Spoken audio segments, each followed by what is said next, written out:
What's up, guys? All right, let me move this mic real quick. Excuse me, guys. I'm still sick. I do have COVID. It is what it is. All right, let's get started.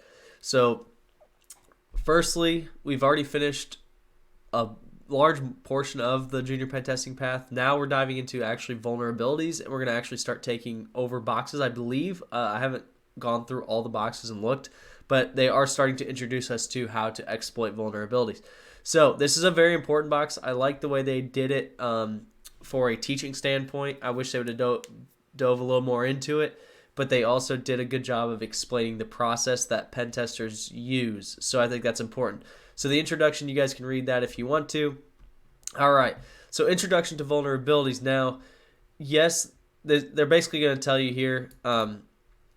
Here you go. The vulnerability definition is a weakness in an information system, security procedures, internal controls, or implementation that could be exploited or triggered by a threat source. Okay, that's great. What does that mean? It means for it to be a vulnerability, it doesn't just have to be something that can happen. It has to be something that can happen and be actually triggered by a threat source. Meaning, let's say, for instance, you have a house, right? And your front door is open, right? Now that might seem to you as a vulnerability, but you might say, so for if you live in downtown Chicago and your front door is open, your vulnerability score might be way up here because you're saying, well, the likelihood of someone coming into that house is really high, right? But let's say you live 10 miles from the nearest town, so your front door is open. Well, that vulnerability score is going to go way down because the chance of someone exploiting that, someone walking into that house, is so much lower. So keep that in mind when you're doing scores for your own company, that it's dependent upon you as well and what your systems are. So for instance, just to use the Log4j example that everyone knows about, the Log4j was a critical CVS score of 10, right? But if you didn't have any servers that were hosting Apache or Java or anything that remotely was vulnerable, then it was a 0 for you, right? Because you had no threat because you weren't vulnerable to it. So keep that in mind, that just because something comes out doesn't make it necessarily as scary as it sounds until you look at it. Okay. All right. So here's the vulnerability, the different types. There's operating system vulnerabilities. This often results in privilege escalation. So when you take over a service or something, a lot of times you'll escalate those privileges and become admin or the actual host itself. That's pretty common. Misconfiguration, pretty self-explanatory. When someone, let's say, like it says here, a website exposing a customer detail. Another big one is people leaving that kind of falls under here too, weaker default credentials. But when an admin gets a new software component and he leaves the admin password as like admin, yes, that is a weak or default credential, but at the same time, that's also misconfiguration because he should have configured that to be different. But yes, they are this one and the same. So weaker default credentials, again, leaving admin as the password, that's extremely terrible because it's so much more common than you guys realize that someone gets a new server, new router, new modem, new switch, whatever, and they just leave the password as the default. Well, how hard is it for me to Google the default password for this model and get your password? All right, so application logic. This is just poorly designed applications. So, for instance, we've shown what it's like to have. We've shown what it's like to have like what is it, like SQL injections and stuff like that, right? That stuff is all very easily exploitable if it's poorly implemented. We did the HTTP box. The HTTP box, excuse me, showed us how we can use different code and stuff like that in servers or in HTTP code to actually leverage those type of things. All that is just application logic, meaning it's poorly coded. Someone didn't put actual validation in their code, stuff like that. So that's stuff that you're going to run into, but it's something that's preventable. We'll say that if you have good code. All right, human factor, this is obvious. Human factor, phishing emails, things like that, trick humans. This is the most common way that hackers actually get in. You'd be surprised. I know most people think, oh, I'll never click on that, whatever, but it's pretty easy to trick someone into clicking it. You just got to find out what makes them tick, what actually will get them to click on it. All right, so the question is, an attacker has been able to upgrade the permissions of their system account from user to administrator. What type of vulnerability is this? Well, it says right here, privilege escalation is operating system, very common, so that's easy answer. You managed to bypass a login using cookies. What type of vulnerability is this? And you can see it's application logic because we're able to impersonate the user.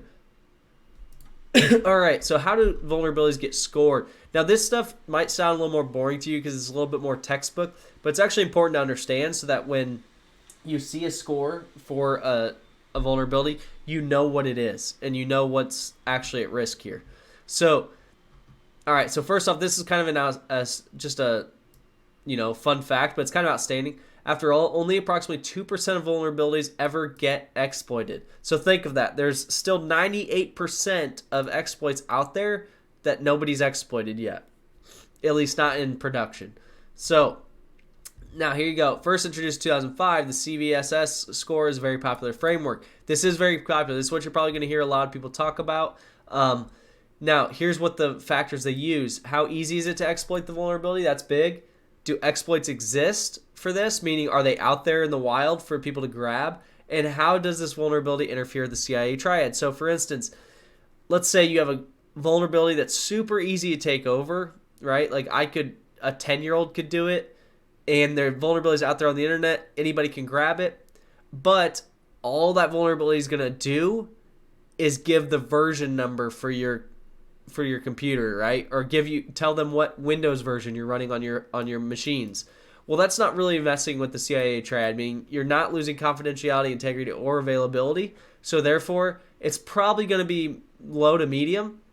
Now, on the other hand, if it's a tough exploit to do, meaning you have to be pretty smart, you might have to have an APT to do this, and the exploits do exist, and it does completely mess with it, meaning you're giving up a lot of information, it might still be medium. And the reason for that is because it might be super complex and only a few threat actors in the world can actually make this happen.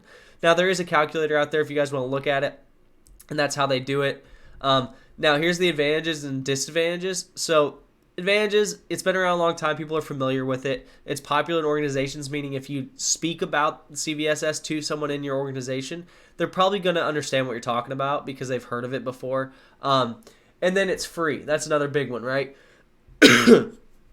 So the vulnerability priority rating is newer. It's less familiar, but this is more real world. So one big thing here is it is made by Tenable. If you guys aren't familiar with Tenable, Tenable is Nessus, Tenable SC, whatever you want to call it. It's a very big vulnerability scanner platform that is huge in the industry. They do a great job. They have cloud-based solutions, on-prem solutions, all kinds of stuff. I'm not advertising for them. I'm just saying that they're very well known, and most people use them or are familiar with them. Now, they have their own rating, and it's very useful because it's not open source, so that's disadvantage, so meaning you have to have their platform basically. But what it does is it's actually going to rate it based on your company. So again, it's going to say, okay, we have this super vulnerable problem. It's, it's a 10. It's horrible. But you don't have any servers with that vulnerability on them. So for you, it's a 0. We don't have you vulnerable at all because whereas CVSS, you might go to your CEO or something at a company might go, holy crap, I heard there's a 10 on the CVSS scale and we need to go look at this. It's terrible, blah, blah. And he might freak out and blah, blah, but then get down to you guys and go, we don't even have that server. So we're not vulnerable to it at all. So where Tenable will tell you straight up, you're not vulnerable to this, so on and so forth. And that's used because they have access to your network already because you have to have their platform to use it. So keep that in mind. So there's advantages and disadvantages of both. Depends on what your and it says right there, it can only be adopted as part of a commercial platform. So it just depends on what you're looking for. What year was the first CVSS in? And it says it right here, 2005. So we know 2005. Boom. If we wanted to assess vulnerability based on risk it poses to the organization. To the organization, that's the key word. We'd use the VPR. We'd go ahead and use the vulnerability priority rating because it's going to tell us to our organization specifically. And then if we want to use a free and open source framework, that's CVSS. Okay, so that's the differences. Keep that in mind. All right, vulnerability databases. This is, as a hacker, what we're really interested in. Now, yes, you want to be interested in this as a blue team or as a SOC or anything like that as well. But you, as a hacker, this is kind of our bread and butter where we're looking. So you got your National Vulnerability Database and Exploit DB. So National Vulnerability Database is very common. This is where you're going to get your CVE numbers. You see it says CVE, then the year, then the ID number. Now, this is August 20 of 21, and at the time, they released this in August, and there already was 223 new CVEs. So keep that in mind. There's going to be a lot. So this is where they're going to list the CVE. They're going to say this is vulnerable for this, blah, blah, blah. But they're not going to give you the exploitable code here. They're not going to say, here's how you break it. They're going to say, this is what's vulnerable. Be careful, right? That's what NVD does, and they're very good at it, and they're giving you a heads up for companies, right, to be ready for it. Exploit DB is where a hacker is going to go. Now, I understand people are going to say, well, why is this even out there? But at the same time, it's important if you're an engineer, analyst, anything like that, that you understand how a vulnerability works before you just patch it and say, oh, no, we're good. Now, I'm not saying don't patch it. I'm saying patch it right away. But you need to understand how it works because that might not be the only thing you need to do, for one. For two, it's important to stay ahead of a hacker, right? If you know a hacker's trying to do X, you can start seeing indicators of compromise. You can see, okay, someone released this code into our network. I know what code that is because I'm familiar with exploit database and I found that code and I know what they're trying to do, so I can stop them now. Because when you're actually doing vulnerability, or when you're doing a pen test, and you're looking at vulnerabilities, you keep in mind you might actually exploit 5 or 6 things before you ever take over a machine. And what that means is there's version detection exploits, meaning all it is an exploit in the application that's going to give me the version number. I'm not actually taking over or anything. I'm trying to get more information before I take over. So keep that in mind, that you could stop them at the source if you could say, well, we're not even going to give you the version number. That might at least delay them for an extended period of time, right? All right. So using NVD, how many CVEs were submitted in July of 2021? So if I go to NVD right here, I think they had it right here in the question, yeah. And I open it up, here's the full listing. You can see where it's just categorized perfectly for us. July of 2021. And it shows us right there, 1585 entries for July of 2021. So we go back here.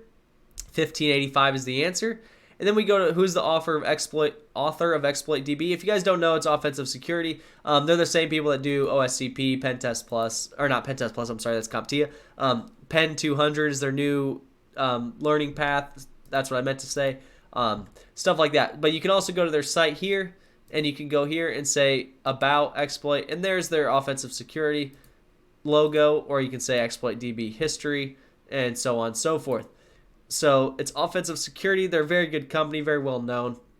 But exploit database is, I don't think I talked about it. I think I skipped it. But this is where you're going to actually get your code, your proof of concepts. So this is where you, as a hacker, if I know the CVE, I'm going to look for it, and I'm going to find whatever the vulnerability is. I'm going to find the code to exploit it. So keep that in mind. It's very, very, very useful. It's also very useful that you understand what you're doing before you do it. So do not do this without permission. It's important that you guys stick with that. All right. An example of finding a vulnerability. So this is a good example. I like that they do this. Now, we're not going to talk too much about this because they don't really show much except for screenshots. But what it is here, you can see here, they go to this site, whatever it is. It's an Apache default page, but it gives you the actual version number of the Apache Tomcat. That's important because now it's showing you here, we have the version number. Look, they just search Tomcat 9.0 in the exploit DB. And then look, they've got 5 right there that are already ready exploitable codes. and you have 5 exploits that now I can take over your machine. So what type of vulnerability did we use to find the name and version? It's version disclosure vulnerability. It shows it right here. And all that is it's an application vulnerability where they left the disclosure there to tell us what version it is. It's just it can technically be a misconfiguration as well because you need to get rid of that. But either way. All right, so I think this is actually very well done. This website, it shows us kind of how we're going to dive into and the path that pen testers are going to start looking at, just their mindset, which I think is very important. So number one, I don't think I can click on anything. Nope. So the whole scenario is you're a junior pen tester, you're following the senior pen tester's path, and you're kind of learning with him, right? He's already gone through it, and he wants you to follow the path and see if you find the same. So, all right, they only want us to test this IP address. Any other IP or machine is out of scope. That's super important when you're doing a pen test because it happens all the time. They get out of scope, and it's illegal. So make sure you stay within scope. All right, so it's important that we got the IP address, right? All right, so now he's looking at their company report. This is just, he used the public services to compile some data, so he's just getting public information or OSINT, and he's just looking at their data. Well, here's an important piece of information. They've got 800 plus clients.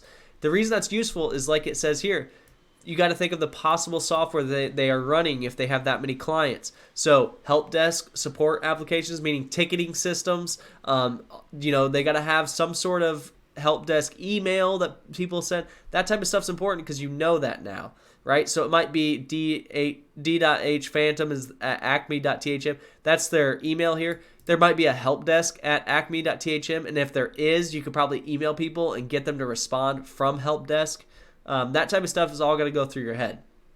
All right, so now this is what we're going to do, just like we're doing enumeration. So just like some of the previous boxes we've done, now we've got a little information from them. We're going to start actually scanning their network, and we're going to say, okay, let's run an nmap scan on it, see what they've got. All right, and you can see they've actually got SSH open, HTTP, and HTTPS. Okay, so first thing, HTTP is unsecured, so that's probably the first one we're going to go to. And it is. And you can see we have an actual login page. It looks like they've already tried admin and admin. It didn't work. But you notice they give us the version number is 1.52. So that's important because they shouldn't have gave us that. Because now we go to our vulnerability bank, which would be like your exploit DB or something like that. And we search Acme portal 1.5.2. Now, I will tell you guys, if you don't type this perfectly, meaning exactly with the same spaces and everything, it will not work. I'll tell you that now. And you can see that because I'm not getting it to work, and it's really frustrating because I have the E capital. There you go. It has to be exactly, just to let you know. All right, so then you can see we searched it. Let's say this is our exploit DB. We now have remote code execution onto their system. So remote code execution means we can take control of that machine. That means we can remotely send any code we want to it, right?